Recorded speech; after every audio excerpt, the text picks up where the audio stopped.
아가서 3장 6절에서 11절 말씀입니다. 오늘은 보라 신랑이로다, 그런 제목으로 오늘 말씀 나누도록 하겠습니다. 6절 말씀 우리 한 목소리로 읽어보실까요? 시작. 모략과 유향과 상인의 여러 가지 향품으로 향내 풍기며 연기 기둥처럼 거친 들에서 오는 자가 누구인가? 이 아가서가 어렵다, 그런 말을 설교자들이 종종 합니다. 저는 이제 아가서를 처음으로 성도들과 이렇게 말씀으로 나누게 되는데, 역시 왜 설교자들이 입을 모아서 아가서가 어렵다고 하는지 좀 이해가 될 듯해요. 어제는 갑자기 꿈 이야기를 했죠. 1절부터 5절까지 술람미 여인이 사랑하는 신랑 솔로몬을 향한 꿈을 꾸고, 또 그 상태는 밤중이었습니다. 내가 밤에 침상에서 마음으로 사랑하는 자를 찾았노라. 찾아도 찾아내지 못하였노라. 이에 내가 일어나서 성안을 돌아다니며 마음에 사랑하는 자를 거리에서나 큰 길에서나 찾으리라 하고 찾으나 만나지 못하였노라. 배경이 밤중이잖아요. 이게 이제 오늘 우리가 어제 나눈 꿈 이야기 이후에 갑자기 신랑의 가마가, 그러니까 신랑을 태운 연이라고 그러는데 쉽게 마차라고 생각해 보십시다. 그렇게 신랑을 태운 가마가 60명의 호위 군사를 이끌고 이렇게 향내를 풍기면서 이렇게 등장하는 거예요. 그러니까 이게 앞뒤가 어떻게 이걸 이해해야 되는지 갑자기 꿈을 꾸다가 또 신랑이 진짜 오는 거예요. 그러니까 논리적으로 우리가 이해하기가 조금 버겁죠. 그냥 우리의 상식으로는 좀 앞뒤가 이렇게 연결이 좀 돼야지만, 논리적으로 이런 일이 있은 후에 또 이런 일이 있구나. 근데 꿈 이야기하고 갑자기 이제 들에서부터, 거친 들에서 솔로몬의 가마가 등장하는 거예요. 그래서 이게 웬일인가? 이걸 어떻게 이해하고, 또 무슨 일이 있어서 갑자기 이렇게 꿈 이야기를 하다가 결혼식을 하기 위해서 솔로몬의 가마가 등장하는가? 그래서 이제 이걸 곰곰이 생각해 보다가 놀라운 발견을 했습니다. 이 아가서의 3장의 구조, 밤중에 꿈을 꾸는 신부의 모습, 그리고 느닷없이 돌연히 등장하는 솔로몬의 가마, 이 결혼식을 위해서 신랑이 등장하는 거예요.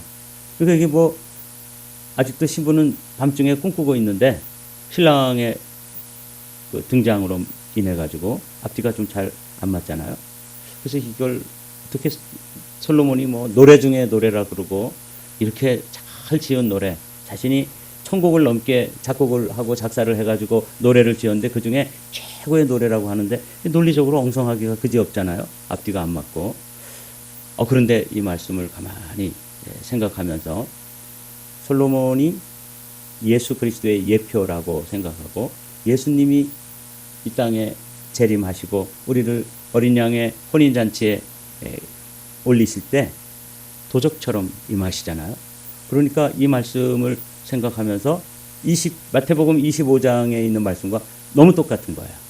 원래 유대인들의 결혼 풍습을 보면 이렇게 돼 있어요. 우리하고 조금 다른데, 먼저 신랑과 신부의 그 정혼이 있습니다. 그때 신랑은 지참금을 신부 아버지한테 이렇게 내야 돼요.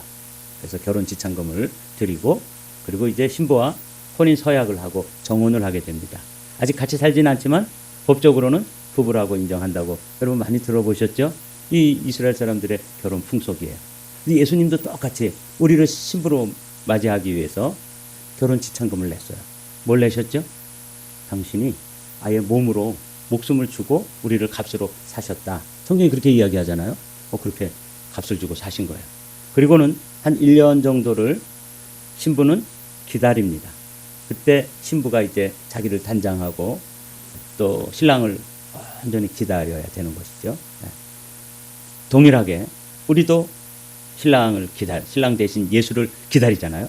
그래서 우리도 지금 정결하게 이 세상으로부터 우리 자신을 성별하고 또 거룩한 신부로서 우리 자신을 준비하고 있잖아요. 그때 신랑이 준비하는 것은 뭐냐면 신랑도 준비를 해요. 집을 준비합니다. 근데 정말 예수님이 요한복음 14장에 보면 내가 뭘 예비하러 가노니? 처소. 네. 우리가 거처 할 맨션이라고 되어 있어요. 영어 성경에. 그 맨션을 준비하고 그리고 준비하면 이제 오는데 요 시간을 깨어 있어야 돼요. 그 신약 성경 마태복음 25장에 보면 신부들이 다 어떻게 하고 있어요? 졸며 잘세 이렇게 되어 있죠. 오늘은 제가 이런 것들을 보면서 야, 이게 신약 성경하고 똑같이 되어 있구나. 아가서가 예수님이 오시기 1000년 전에 기록된 것이고 우리에게는 3000년 전에 기록된 것이잖아요.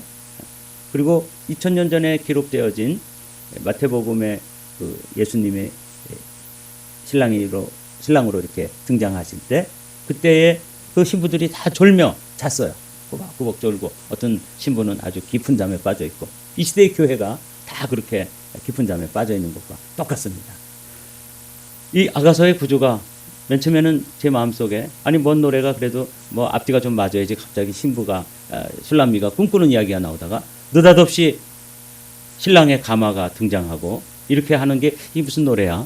그렇게 생각하다가 이걸 마태복음에 있는 신랑이 다시 오시는 장면과 구조가 평행 구조로 되어 있다는 걸 보면서 야, 그래서 이게 아가서가 어려운 것이고 설교자들이 몹시 헷갈려 하겠구나 그런 생각을 하면서 말씀을 묵상하는데 소름이 돋았어요. 아, 예수님이 이렇게 오시는구나. 한번 오늘 이 말씀을 좀 깊이로 나가 보겠습니다. 아가서 3장하고 마태복음 25장에 방금 말씀드린 것처럼 아가서의 신부도 깊이 꿈을 꾸는 잠든 시간 밤중이죠. 근데 마태복음 25장에 그 신랑을 기다리는 신부들도 10명의 처녀가 뭐 하고 있어요? 다 졸며 자고 있었다. 똑같죠? 근데 오늘 아가서 3장 6절부터 11절에 보면 갑자기 광야에서 가마를 타고 솔로몬의 연이 등장합니다. 그러니까 우리가 이렇게 책을 읽는 사람 또는 노래를 듣는 사람으로서는 조금 헷갈리는데 이게 이미 이렇게 되어 있고 신약 성경에도 동일하게 보라 신랑이로다 하는 외침으로 이렇게 신부가 깜짝 놀라게 다 졸고 있다가 신랑이 등장하는 거예요. 그러니까 이제 이 시대도 우리가 이런 말씀 이렇게 묵상하고 깨달으면서 교회마다 이게 신부고 교회의 성도들이 신부인데 아 우리가 다 자고 있구나 졸고 있구나 이 시대의 교회가 다 잠들어 있구나 졸고 있는 이 시대에 이 밤중과 같은 이 시대에 이 교회가 외쳐야 될 소리 중에 하나가 뭐예요? 보라 신랑이로다 하는 소리예요.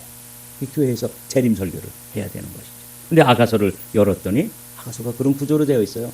술람미 여인과 솔로몬의 이야기인데 알고 봤더니 그게 신부인 교회와 신랑인 예수님 이야기고 이 시대를 고스란히 3장에서 보여주고 있는 거예요.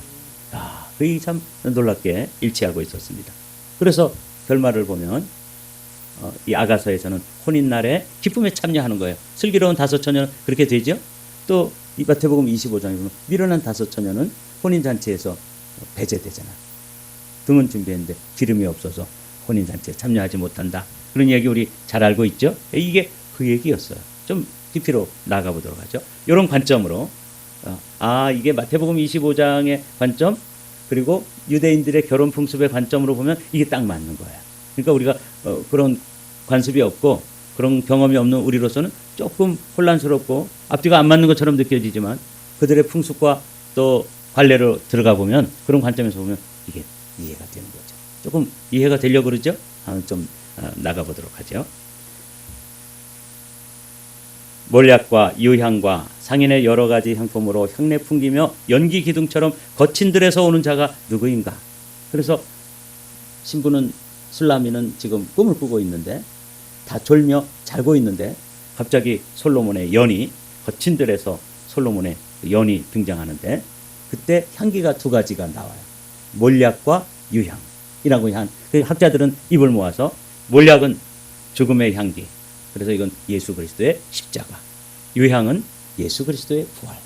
부활하신 십자가에서 죽으시고 부활하신 예수님께서 우리에게 재림하시는 것처럼 지금 여기 혼인잔치에 술람미 여인을 혼인잔치에 참여케 하기 위해서 지금 신부를 향해서 오고 있는 모습인데 그때 향기가 두 가지가 나는 거예요. 뭐라고요? 몰약과 유향, 십자가와 부활 이렇게 돼 있는 거예요. 참 이 아가서가 깊고도 깊은 말씀이구나 하는 걸 단박에 알 수 있죠. 광야에서 외치는 이의 소리가 있다. 너희는 주님의 길을 예비하고 그의 길을 곧게 하여라 한 것과 같이 세례자 요한이 광야에 나타나서 죄를 용서받게 하는 회개의 세로를 선포하였다. 이 마가복음에 보면 예수님이 초림하실 때, 예수님이 등장하실 때 그때의 소리는 뭐라고 불렸냐면 광야에 외치는 이의 소리다. 그거 기억해 두세요. 세례 요한이 예수님이 이제 역사의 전면에 등장하기 전에 그 길을 예비하기 위해서 광야에서, 그 당시의 영적 상태는 뭐와 같은 거예요? 그러니까 광야와 같았어요. 거친들이라 그랬죠. 오늘 이 본문이 모략과 유향과 상인의 여러 가지 향품으로 향내 풍기며 연기 기둥처럼 거친들에서 오는 자가 누구인가? 거친들, 광야죠. 그런데 실제로 예수 그리스도께서 초림으로 오실 때 그분이 공생애를 시작하려고 하니까 그 바로 직전에 세례 요한을 통해서 광야에서 거친들에서 외치는 자의 소리가 있었어요. 이게 초림 당시의 영적 상황입니다. 그래서 세례 요한의 소리를 광야의 소리라고 여러분 기억해 두십시오. 또 말하되 누구냐? 우리를 보낸 이들에게 대답하게 하라. 너는 내게 대하여 무엇이라 하느냐? 이르되 나는 선지자 이사야의 말과 같이 주의 길을 곧게 하라고 광야에서 외치는 자의 소리로라. 이게 세례 요한이 당시에 바리새인들 그리고 고위 지도자들을 보내가지고 이렇게 막 광야에서 외치니까 당신이 도대체 메시아냐? 아니면 요한을 이제 정체를 알아보기 위해서 막 조사단을 파견했을 때 누구냐? 그랬을 때 우리를 보낸 이에게 대답하게 하라. 그럴 때 세례 요한이 들려준 말씀이에요.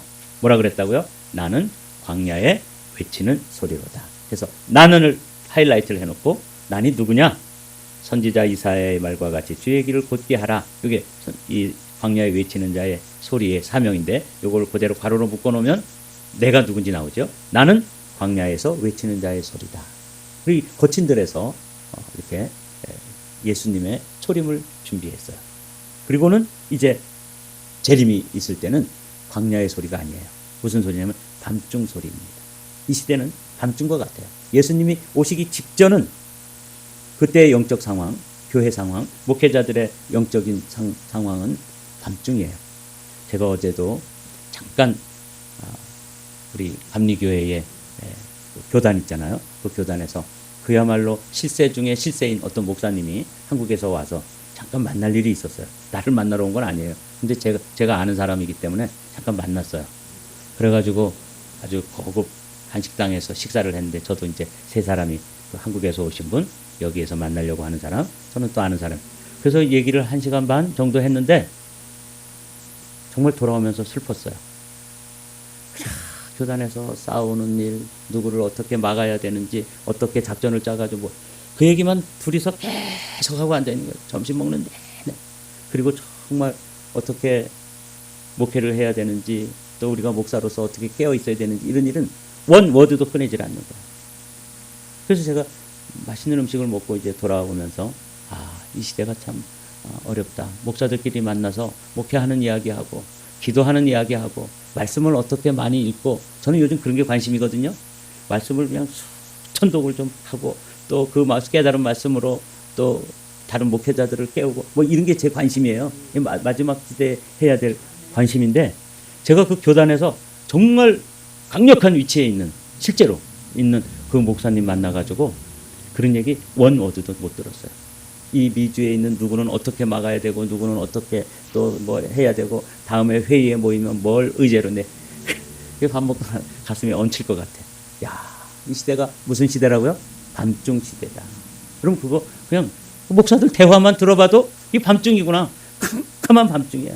신랑이 오시는데 오시기 직전인데도 5분 전이라고 그러잖아요. 지금을 주님이 오시기 5분 전인데 그런데도 그냥 이 신부들은 다 졸고 다 자고 이러고 있는 거예요.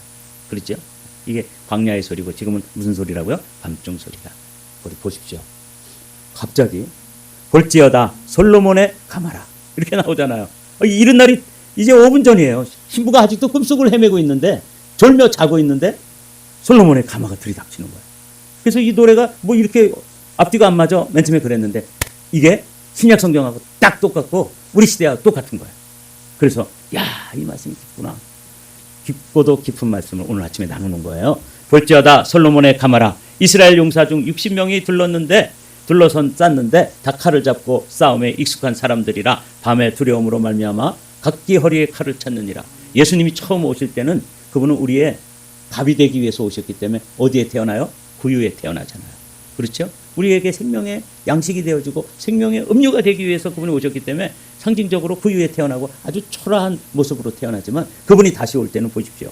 솔로몬의 가마가 오는데 거기에 천군과 천사들이 쫙 대동하고 오는 모습을 솔로몬이 노래로 이렇게 적었는데 솔로몬의 가마가 나타나고 거기에 밤중의 두려움이라는 게 뭐냐면 사단의 어택 있단 말이죠. 방해 공작이 있을 거 아니에요. 또 신랑이 오다가 뭐 좀 금품도 가지고 있고 또 예물도 가지고 있으니까 그걸 공격해서 뺏으려고 하는 그런 그 당시에 도적들이 있을 수 있죠. 이것들을 다 막아서 이제 뭐 얼마나 용맹스러운 자들이 둘러 진치고 오는지 그렇게 모습을 기록하고 있어요. 솔로몬 왕이 레바논 나무로 자기의 가마를 만들었는데 그 기둥은 은이요 바닥은 금이요 자리는 자색 깔개라. 이게 이제 이 솔로몬의 그 솔로몬이 신랑으로서 타고 오는 슐람의 여인을 맞이하기 위해서 오는 그 가마의 모습을 이런 모습으로 그렸습니다. 근데 깔개가 뭐라고요? 자색. 자색은 항상 왕권을 나타내는 것이죠. 금, 은, 자색 이게 다 왕을 상징하는 거예요. 그 안에는 예루살렘의 딸들의 사랑이 엮여져 있구나.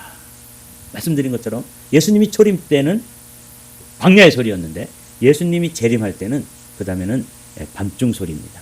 마태복음 25장을 제가 읽어볼 5절을 읽고 여러분들이 6절 읽으셔야 돼요. 신랑이 늦어지니 처녀들은 모두 졸다가 잠이 들었다.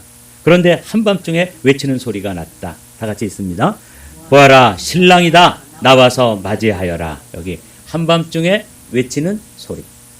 세례 요한이 처음 예수님이 초림할 때는 광야에 외치는 소리라고 되어 있는데 이제는 광야에 외치는 소리가 아니라 밤중에 외치는 소리가 들려야 합니다.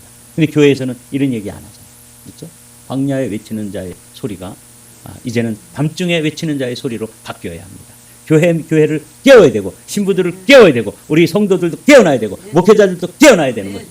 언제까지 뭐 정치하느라고 야 정말 한밤중이더라고요. 제가 어제 대화를 하고 오면서 야 정말 아주 캄캄한 밤중이구나. 주님은 이제 이렇게 솔로몬의 가마가 꿈꾸는 술람미를 깨우기 위해서 이렇게 막 들이닥치는데 이게 5분 전인데 예수님이 재림하는 게 이제 5분 남았다고 생각하면 돼요. 역사에 긴 수천 년 역사에 이제 5분 전이에요. 그런데 신랑은 안중에도 없고 신부들끼리 다 잠들어가지고 캄캄한 밤중을 지나고 있는데 이 시대의 그런 영적 현주소입니다. 제가 어제 아주 그 대화를 하고 오면서 절실하게 깨달았어요. 아 정말 밤중이구나. 그리고 본문을 폈는데 생뚱맞은 본문이 나와서 맨 처음에 고민하다가 이걸 신약하고 연결하면서 열렸어요. 그렇다. 그래서 어제 주님께서 그런 만남을 통해서 이 시대의 한 단면을 보게 하신 거죠. 여기 이제 이 제목은 제가 잘못 바꿔놓지 못했네요. 시온의 딸들아 나와서 솔로몬 왕을 보라. 혼인날 마음이 기쁠 때에 그의 어머니가 씌운 왕관을 그 왕관이 그 머리에 있구나. 혼인날의 기쁨이라고 제가 제목을 바꿔야 되는데 막 준비하고 묵상하다가 또 라이드 갔다가 와서 이렇게 정리하려고 그러는데 벌써 시간이 돼가지고 이걸 제가 바꿔놓지 못했어요. 혼인의 즐거움에 참여하는 모습을 혼인날이 기쁠 때 이거는 이제 기름이 준비된 처녀들은 잔치에 동참하고 그렇지 못한 사람들은 잔치에 동참하지 못하잖아요. 예. 솔로몬의 이 연이 도착했을 때 술람미 여인은 꿈을 꾸고 있었지만 누구를 사모하고 있었어요? 신랑을 기다리고 신랑을 사모하고 신랑을 찾고 그러고 있다가 준비된 상태에서 퍼뜩 깨어나서 이 기쁨에 참여하는 것이죠. 어머니의 씌운 왕관. 이거는 솔로몬은 사실 다윗이 왕관을 씌워줬는데 왜 어머니가 씌워줬다 그럴까 하고 또 역사를 찾아봤더니 역사가 그래요. 이 아도니아라고 하는 다윗의 아들이 모반을 일으켜서 자기가 이제 다윗 죽기 전에 왕이 되겠다고 막 모반을 일으켰잖아요. 그때 밧세바와 선지자 나단이 다윗에게 찾아가서 이 솔로몬이 왕이 되도록 그 역할을 다 합니다. 요게 요 어머니가 누구냐면 교회예요. 교회가 그 역할을 다 해야 되는 거예요. 그 솔로몬은 아직 어리고 그 솔로몬이 정말 왕이 되어야 되는데 교회가 밧세바처럼 어머니처럼 그 역할을 잘 감당해야 되는 것이죠. 그래서 이 시대에 교회가 참 중요해요. 목회자도 중요하고 또 성도들은 깨어 있어야 되고 오늘 이제 이 말씀을 마치도록 하죠. 오늘 이 소중한 말씀, 솔로몬의 가마가 느닷없이 등장하는 것처럼 한밤중에 신랑이신 예수님께서 다시 오시는 것처럼 우리도 이런 말씀을 읽으면서 좀 혼란스럽다, 뭐 이렇게 앞뒤가 안 맞는가, 이렇게 아니라 이 말씀처럼 오시겠구나.